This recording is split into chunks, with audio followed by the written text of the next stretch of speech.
Bitcoin, le choc géopolitique, un ouvrage de Jean-Charles Galy, Alexandre Savchenko, paru aux éditions Armand Collin.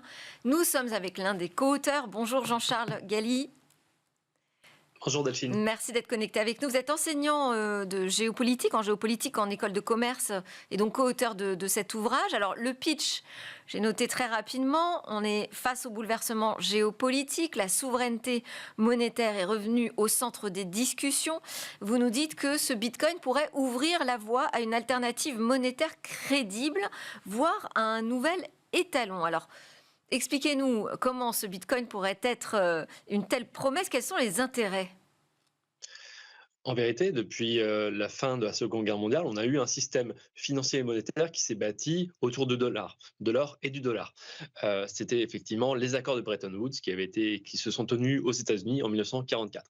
Ces accords de Bretton Woods ont tenu pendant une petite trentaine d'années, un peu moins même, avec jusqu'en 1971, lorsque le président Nixon a décidé de couper le lien entre le dollar et l'or. Et depuis 1971, il n'y a plus de lien physique entre les monnaies que l'on appelle désormais des monnaies fiat, et une ressource première, une matière première comme l'or.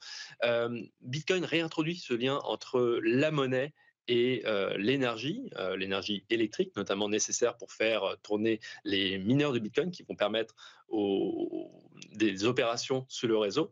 Et ça, c'est quelque chose de vraiment novateur. En plus de ça, on a une première ressource numérique rare, finie et rare. C'est une révolution dans le numérique, puisqu'on ne peut pas, on n'avait pas cette propriété, cette caractéristique avant Bitcoin. Donc ça induit effectivement un certain nombre de transformations géopolitiques importantes. Et à nos yeux, c'est la thèse que l'on développe dans ce livre, il y a de véritables enjeux géopolitiques autour de Bitcoin. Mais j'ai envie de dire, c'est pas tellement nouveau là ce que vous nous expliquez. D'ailleurs, c'est intéressant parce que l'ouvrage quand même rappelle ce qu'est le Bitcoin, il y a toute la genèse du projet qui est rappelée. D'ailleurs, c'est intéressant aussi parce que vous nous dites finalement ça reste une énigme. Hein. Vous comparez comme beaucoup le Bitcoin au terrier du lapin découvert par Alice au pays des merveilles. Bon, pour autant, c'est vraiment un ouvrage très pédagogique. Mais quels sont les nouveaux intérêts stratégiques du Bitcoin au vu de la situation actuelle par rapport au moment où elle a émergé, cette monnaie? Oui. Pour revenir effectivement aux origines un peu mystérieuses autour de Bitcoin, on pourrait citer Clémenceau, hein, qui ne s'est pas exprimé sur Bitcoin, mais paraphraser en disant que la monnaie est bien trop sérieuse, c'est une chose bien trop sérieuse pour la laisser aux seules banques, aux seuls économistes.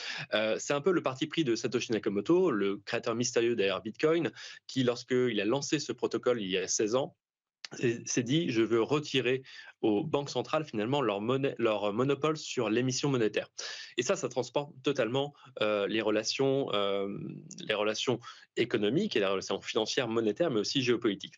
Là-dessus, effectivement, on pense que la neutralité monétaire induite par Bitcoin, qui n'est pas une monnaie émise par un État et pas non plus émise par une entreprise, en fait un objet intéressant pour quiconque cherche à avoir un véhicule, une monnaie qui soit neutre, qui ne porte pas la marque d'un souverain en particulier, que ce soit les États-Unis, la Chine, la Russie ou bien une puissance européenne. C'est effectivement un véhicule qui permet de transférer de la valeur sans avoir à passer par des intermédiaires. Il n'y a pas la possibilité pour un intermédiaire, quel qu'il soit, que ce soit une banque ou bien un État, d'interrompre une transaction Bitcoin. Ils n'ont pas la possibilité de couper ces transactions, de les censurer. Et ça c'est particulièrement intéressant à l'heure du retour de la guerre économique, de la guerre commerciale relancée par Donald Trump il y a maintenant quelques semaines avec ce fameux Liberation Day du 2 avril. Aujourd'hui, on a partout dans le monde la possibilité d'avoir un véhicule neutre de défense monétaire. On parle d'ailleurs avec Alexandre dans cet ouvrage d'un outil de dissuasion monétaire. Oui, mais alors, est-ce qu'on peut continuer à dire que le Bitcoin est neutre, justement, avec la patte mise par Donald Trump et véritablement une patte politique hein, mise par le nouveau président des États-Unis? Oui, il est encore plus neutre que jamais et c'est l'exemple même de cette prise en compte du côté stratégique de Bitcoin. Donald Trump ne va pas sur Bitcoin pour des questions, enfin, ne souhaite pas que les États-Unis constituent une réserve stratégique de Bitcoin pour seulement profiter de la valorisation potentielle de son cours, hein. On rappellera que ce cours varie à la hausse mais aussi à la baisse. C'est certainement aussi pour se prémunir face à l'adoption de Bitcoin par des puissances adverses. Et je pense notamment à des puissances qui promeuvent une dédollarisation, à commencer par la Russie, par la Chine d'une certaine manière, qui cherchent des alternatives.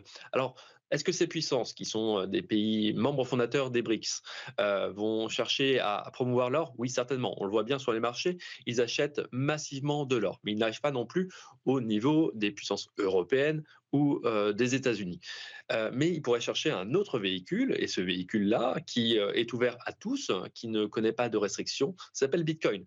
Donc les États-Unis ont bien compris cette tension-là, ils comprennent bien que le dollar est attaqué sur les marchés, qu'un certain nombre d'États et des puissances commerciales, à commencer par la Chine, la première puissance commerciale mondiale, qui vend et achète quasiment 2 fois plus que les États-Unis, cherchent peut-être voilà, à trouver un autre véhicule que le dollar.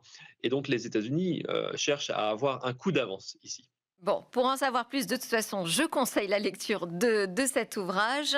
Merci beaucoup Jean-Charles Galy d'avoir été avec nous, auteur avec Alexandre Satchenko du choc géopolitique Bitcoin, le choc géopolitique. Merci beaucoup.